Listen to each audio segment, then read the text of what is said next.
При растопке печки выдвигаем вначале вот этот нижний ящик. Тут много газет, тогда кладем много газет сверху, тоненькие бревнышки.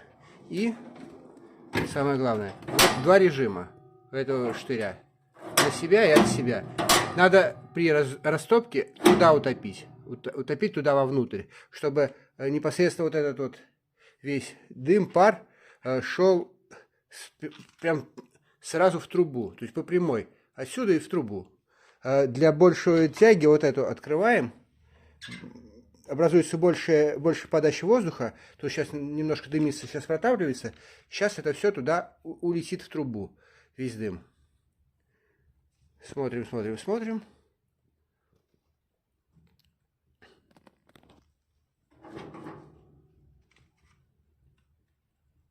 Все, дым ушел.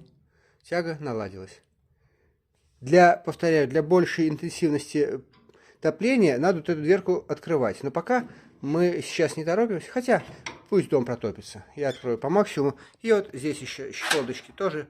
Их открываем. Но только тогда, когда дым из печки ушел в трубу. И после этого момента, когда дым ушел, сразу открываем сюда.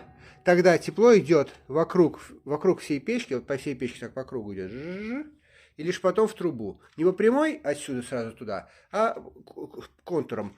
И топится духовка. Мы ее открываем, и тепло идет больше сюда. Прием.